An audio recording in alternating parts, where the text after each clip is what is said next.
तो मूवी शुरू होती है और हमें एक साइंटिस्ट के साथ उसकी एक बेटी वे को दिखाया जाता है। दोनों के चेहरे पर एक अजीब सा निशान है जो कि उनकी खूबसूरती को कम किए जा रहा था। इस साइंटिस्ट ने अपने ही घर में एक लैब बना रखा था और काफी अरसे से वो किसी चीज पर एक्सपेरिमेंट किए जा रहा था। उसी टाइम वे पेपर पर एक फूल का पिक्चर ड्रॉ कर रही थी जिसे क्रॉप फ्लावर भी कहा जाता है। उसके डैड उसे इस फ्लावर के बारे में बताने लग जाते हैं कि इसकी हीलिंग पावर बहुत ही ज्यादा मात्रा में है और ये कई सालों के बाद जंगलों के बीचों बीच उगा हुआ पाया जाता है। साइंटिस्ट बताने लग जाता है कि उन्होंने कई बार उस फूल को अपने एक्सपेरिमेंट में इस्तेमाल किया हुआ था। खैर, काफी दिनों के बाद वो साइंटिस्ट ने एक ऐसा सीरम बना लेता है जिससे वो अपने मुंह के निशान को छुपा सकता था। दरअसल उसने एक ऐसा सीरम को तैयार कर चुका था कि दो चीजों के टिश्यूज को आपस में जोड़ सकता था। यही सब देखते हुए वो एक स्किन का टुकड़ा काटता है और उसमें अपने बनाए गए केमिकल को मिलाकर अपने फेस पर चिपका लेता है। चेहरे पर लगते ही स्किन का वो टुकड़ा अपने आप ही बढ़ने लग जाता है। उसके टिश्यूज जनरेट होने लगते हैं और अब वो स्किन बिल्कुल धीरे धीरे करके उसके मुंह को भी ढांपने लग जाती है। यह देखने के बाद तो वो काफी घबरा जाता है। उसकी चाहत भी ऐसी नहीं थी जो अभी उसके साथ हुए जा रहा है। वो तो सिर्फ अपने मुंह के निशान को खत्म करना चाहता था, लेकिन स्किन के इस टुकड़े ने उसके पूरे मुंह को ही कवर कर लिया था। यह देखने के बाद तो साइंटिस्ट ने डर कर अपने होठों वाले जगह पर कट लगा लिया, लेकिन उसके काटने के बावजूद भी वो दोबारा से जुड़ता जा रहा था। उसकी स्किन, उसकी आंख, नाक सब जगह फैलती ही जा रही थी। बार बार वो अपने होठ, नाक, कान सब जगह पर कट मारता रहा। यही सब उसे करते हुए देखकर वे घबरा जाती हैं और आखिरकार डर कर वे ने ही अपने डैड को चाकू से स्टैब कर करके मार दिया। इस हादसे से वे बिल्कुल पूरी तरह से टूट चुकी थी। उसने अपने ही डैड की जान ले ली थी और अब उसके पास कोई भी नहीं बचा हुआ था। वक्त गुजरने के साथ साथ वे पढ़ती चली गईं। वो पढ़ाई में अपने डैड की तरह बहुत ही अच्छी थी और वजह भी यह रहा कि उसे यूएस की एक बड़ी यूनिवर्सिटी में स्कॉलरशिप मिल गई और वो अपने घर जहाँ पर रहती थी उस जगह को छोड़कर यूएस चली गई। पता चलता है कि यूएस में वे अपने आंटी के पास में रहने वाली थी जिसकी एंजी नाम की एक बेटी भी थी और एंजी वे के यहाँ आने से खुश इसलिए नहीं थी क्योंकि उसे अपना रूम शेयर करना पड़ रहा। ये खैर, वे अब रूम में चली जाती है और एक छोटा टेंपल बना लेती है जिसमें अपने डैड के पिक्चर रखकर उनका पूजा करने लगती है। दरअसल वो अपने ही डैड को अपना गॉड मानती थी। कुछ टाइम जब गुजरा तो हम उसके डैड के कुछ नोट्स के साथ कुछ चीजें देख पाते हैं और यह पर हमें यह पता चलता है कि वे अभी तक उसी एक्सपेरिमेंट को किए जा रही है जिसकी वजह से उसकी डैड मारे गए थे। अगले दिन वे की यूनिवर्सिटी का पहला दिन था। वहाँ जाते हुए उसे रास्ते में एक आदमी मिलता है जो होमलेस था और यही फुटपाथ पर बैठा रहता था। उसका चेहरा देखने के लायक तो बिल्कुल भी नहीं था क्योंकि उसका चेहरा बहुत ही ज्यादा बिगड़ा हुआ था। वे उसे कुछ टाइम तक बस देखती रह गई पूछने पर कि यूनिवर्सिटी का रास्ता किधर से जाता है। तो ये आदमी वे की मदद भी किया, जिसके बाद वे वहाँ से चली गईं। क्लास में आने के बाद बहुत ही खुशी के साथ क्लास टीचर वे का इंट्रोडक्शन करवाते हैं क्योंकि वे ने एंट्री टेस्ट में 100% स्कोर किया हुआ था और ये सालों में पहली बार था जो ऐसा हुआ था। क्लास खत्म होने के बाद वे अपने साइंस लैब आती है और यहाँ से कुछ चीजें लेने की कोशिश करती है। उसकी ऐसे करते हुए उसे उसके प्रोफेसर देख लेते हैं और उससे पूछने लग जाते हैं, तुम यहाँ पर क्या कर रही हो? वे बताती है कि मुझे कुछ एक्सपेरिमेंट करनी है जिसके लिए मैं यहाँ से कुछ चीजें लेने के लिए आई हूँ। प्रोफेसर उसे कहते हैं, इस तरह से यहाँ से कुछ भी चीजें लेकर जाना अलाव नहीं है, लेकिन हाँ, अगर तुम मेरी लैब असिस्टेंट बनती हो तो तुम यहाँ की चीजें इस्तेमाल कर पाओगी। वे प्रोफेसर को बताती है कि मेरे फादर भी साइंटिस्ट थे और मुझे उन्हीं के रिसर्च को आगे की तरफ लेकर जानी है। उसके हाथ में रिसर्च वाली डायरी भी थी जिसे प्रोफेसर देखने लग जाते हैं और उसे देखकर वो बहुत ज्यादा हैरान हो गए। वे के जाने के बाद उसने वे के डैड के बारे में रिसर्च किया तो उन्हें पता चला कि वे के डैड सच में बहुत ही एक जीनियस साइंटिस्ट थे, लेकिन उन्हें फंडिंग ना मिलने की वजह से वो अपने किसी भी एक्सपेरिमेंट्स पर पूरी तरह से काम नहीं कर सके। सीन शिफ्ट हुआ और दूसरी तरफ दिखाया जाता है कि वे की कजन एंजी की दो दोस्त उसके घर पर आई हैं। वो यहाँ पर वे की सामानों को छेड़ने लग जाती हैं और इस दौरान उन्हें खून से भरे हुए कुछ टूल्स, एक्सपेरिमेंट से रिलेटेड चीजें और डरावनी एक्सपेरिमेंट्स की पिक्चर दिखाई दे पड़ती हैं जिन्हें देखने के बाद तीनों को डर लगने लग जाता है। खैर, अगले दिन का टाइम आ जाता है और हमें दिखाया गया कि एंजी आज भी अपने दोनों फ्रेंड्स के साथ बैठी हुई थी। वे को उन्हें देखकर बहुत अच्छा लगा। वे भी इस तरह की दोस्त बनाना चाहती थी, इसीलिए वो उनके पास जाकर उनसे खुद ही दोस्ती का हाथ बढ़ाया और इन सबको लंच के लिए ऑफर किया।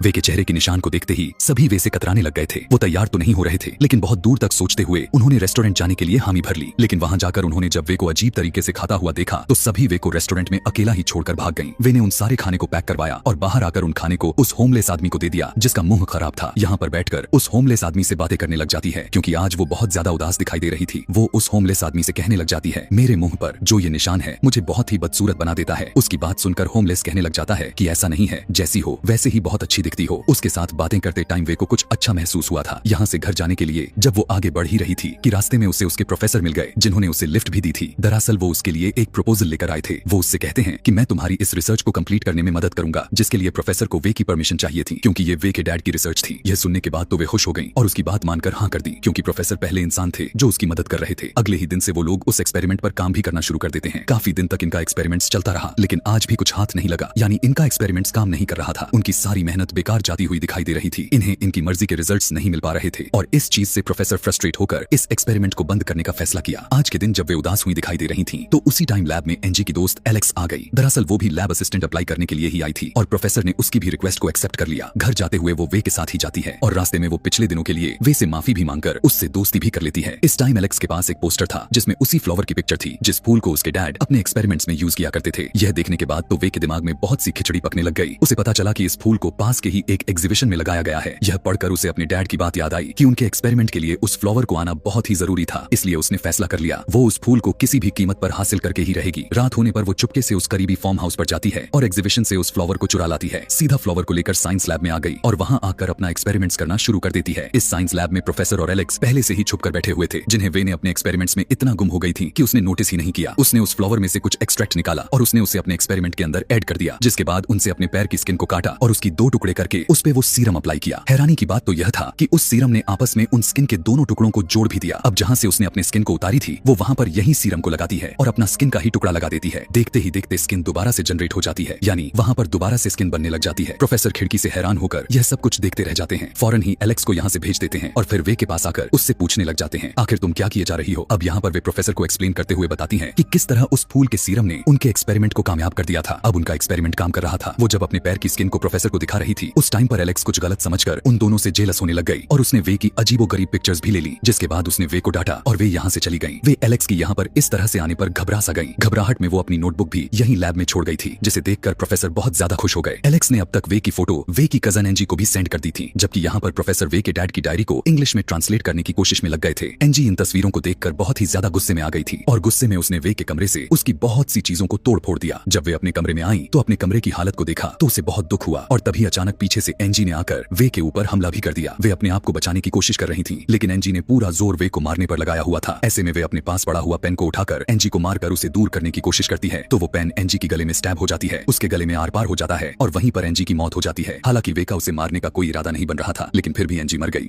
घबराहट में वो एंजी के बॉडी को उठाकर वॉशरूम में छुपाने के लिए लेकर जाती है। अब आखिर वो इस बॉडी का क्या करती? उसके दिमाग में अब अजीबो गरीब तरह के ख्याल आने लग गए थे। उसने वहीं पर एंजी की स्किन काटना शुरू कर दी। एंजी की मुंह के पूरे स्किन को उतारने के बाद वो अपना बनाया हुआ सीरम अपने मुंह पे इंजेक्ट करती है और वो पूरी की पूरी स्किन अपने मुंह पर लगा लेती है। वे के फेस के टिश्यूज और एंजी की स्किन के टिश्यूज आपस में मिल जाते हैं। वे बिल्कुल पूरी तरह से एंजी जैसी दिखने लग जाती है। अभी तक एंजी की मॉम कहीं पर गई हुई थी। जैसे ही वो अपने घर लौटी तो वो वे को ही अपनी बेटी एंजी समझकर गले से लगा लिया और प्यार करने लग गई। वे को यह अच्छा रास्ता लगा। उसने अब अपने आप को वे में बदला ही नहीं। सुबह होने पर उसने एंजी के कपड़े पहनी और एंजी का हुलिया बनाते हुए वो एंजी की लाइफ एंजॉय करने लग गई। जब वो यूनिवर्सिटी गई तो सबसे पहले उसे एंजी का बॉयफ्रेंड मिला। यहाँ पर पहली बार था जो कोई लड़का उसके इतना करीब आया हुआ था। वे को बहुत ही अच्छा एहसास हुआ। वो अब एंजी के फेस के साथ एंजी की लाइफ एंजॉय करने लग गई थी और उसे एहसास होता है कि वे की शरीर में उसकी लाइफ बहुत ही ज्यादा बोरिंग थी। एंजी के अच्छे दोस्त भी थे, उसका बॉयफ्रेंड था, उसकी प्यार करने वाली मॉम थी। यहाँ तक कि एंजी के बॉयफ्रेंड के साथ डेट पर भी चली जाती है। जहाँ पर जब ये दोनों एक दूसरे के करीब आ रहे थे तो तभी अचानक से वे के फेस से एंजी की स्किन उतरने लग गई। यह देखकर उस लड़के की तो होश ही गायब हो गए। घबरा गया क्योंकि बहुत ही ज्यादा क्रिपी दिख रहा था। इसीलिए लड़का उससे डरकर पीछे भागने लग गया। पीछे होते हुए उसने एहसास ही नहीं किया कि पीछे स्लोप थी, जिससे वो नीचे गिरकर खुद ही मर गया। यह सब देखकर डरते हुए वे घर आ जाती है और अपने डैड की नोटबुक ढूंढने लग जाती है, क्योंकि उन नोटबुक में इस स्किन को हमेशा के लिए परमानेंट लगाने का राज हो सकता था। लेकिन उसे अपने डैड के नोटबुक नहीं मिलते क्योंकि वो तो प्रोफेसर के पास थी। लेकिन इस टाइम थोड़ा सा सीरम था जिसे वो निकाल कर दोबारा से अपने स्किन में इंजेक्ट करके एंजी का फेस दोबारा से हासिल कर लेती है। दूसरी तरफ प्रोफेसर को दिखाया जाता है जो अब उस फ्लावर की तलाश में निकले हुए हैं, जो फ्लावर उस एक्सपेरिमेंट को कामयाब बना सकता था। फूल को ढूंढते हुए इस टाइम प्रोफेसर को उनके ट्रांसलेटर की कॉल आती है, जो असल में उस नोटबुक को ट्रांसलेट कर रहा था। वो बताने लग जाता है कि यह एक्सपेरिमेंट्स बहुत ही ज्यादा मात्रा में खतरनाक साबित हो सकता है। इस एक्सपेरिमेंट को करना रिस्क में लेकर भी आ सकता है। दरअसल वो अपने साफ साफ लफ्जों में प्रोफेसर को यह एक्सपेरिमेंट्स को फौरन से बंद करने को कह रहा है, लेकिन प्रोफेसर उसकी एक तक नहीं सुन रहे थे। अब वे लैब में आकर अपने डैड की बुक को ढूंढने लग गई, लेकिन कहीं पर भी उसे अपने डैड की बुक नहीं दिखाई दी, क्योंकि वो तो प्रोफेसर ने अपने ट्रांसलेट को दे दी थी। इसीलिए वो फौरन से प्रोफेसर को कॉल लगाती है तो प्रोफेसर उसे बताते हैं, हाँ वो बुक तो मेरे पास है, लेकिन अब वो तुम्हें नहीं मिलेगी क्योंकि वो एक्सपेरिमेंट्स अब मैं अपने नाम से मशहूर करने वाला हूँ। यह सुनने के बाद तो वे को बहुत ज्यादा गुस्सा आ गया, लेकिन वो तो कुछ कर नहीं सकती थी, इसीलिए चुपचाप वहाँ से चली गई। यूनिवर्सिटी से बाहर निकलते ही उसे ईव नाम की लड़की नजर आ जाती है। उसे पता चलता है कि ईव का भी प्रोफेसर के साथ अफेयर चल रहा था। अब प्रोफेसर का गुस्सा लेने के लिए उसने एंजी बनकर उनसे ईव को घर पर इनवाइट किया और ईव आ भी गई। उसने आते ही गुस्से में वे ने उस पर हमला कर डाला। ईव भी परेशान हो गई और अपने आप को बचाने के लिए छुपते हुए गार्डन में पहुंच गई, लेकिन वे ने उसे यहाँ पर भी पकड़ लिया और एक ड्रिल मशीन से उसे इसके ऊपर हमला करते हुए उसे मार डाला। ईव के मार लेने के बाद वो ईव के भी स्किन को उतार लेती है और उसे अपने मुंह पर लगा लेती है। अब एंजी से बदलकर बिल्कुल ईव की तरह दिखने लग गई थी। उसने अपने बालों को भी ईव जैसा कर लिया और कपड़े भी ईव की तरह पहनकर बिल्कुल ईव जैसी बनने लगी। उसकी फोन को देखते हुए उसने ईव का स्टाइल भी कॉपी कर ली ताकि कोई भी उसे पहचान न पाए। इन्हीं सब के दौरान हम देख पाते हैं कि उसके नेबर का डॉग यह सब देखकर बहुत ज्यादा भौंके जा रहा था। इसीलिए नेबर ने पुलिस को कॉल कर दी, लेकिन पुलिस वाले जब घर आए तो उन्होंने ईव को टॉवल में देखा और उसे कुछ भी कहे बगैर चले गए। अगली सुबह जब वो ईव के फेस के साथ जब यूनिवर्सिटी में जाती है, उसे यहाँ पर बहुत अच्छा लगने लग जाता है क्योंकि ईव यहाँ की एक बहुत ही पॉपुलर स्टूडेंट थी। उसे देखकर सब खुश हो जाते हैं। अब ईव की ही शकल में वो प्रोफेसर के घर जाती है। वो जानती थी कि यहाँ से उसे अपने डैड की नोटबुक मिल जाएगी। प्रोफेसर ने भी यह नहीं जानते थे कि वो ईव की शकल में वे ही हैं। उसे अपने घर में जाने के लिए एंट्री दे देते हैं। वे पूरे घर में अपने डैड की नोटबुक को ढूंढने लग जाती हैं, लेकिन कहीं भी बुक उसे नहीं मिल रही थी। गुस्से में वो वापस आ गई। रात होने पर उसने जो दोनों मर्डर कर रखे थे, सबसे पहले उनकी लाशों को ठिकाने लगाती है। एनजी और ईव की बॉडी को उसने पुल में डाल दिया और फिर एनजी और ईव की मोबाइल को चेक करने लग गई थी, जहां पर उसे अपने और प्रोफेसर की वो पिक्चर मिल गई जिसके जरिए एलेक्स उसे बदनाम करना चाहती थी।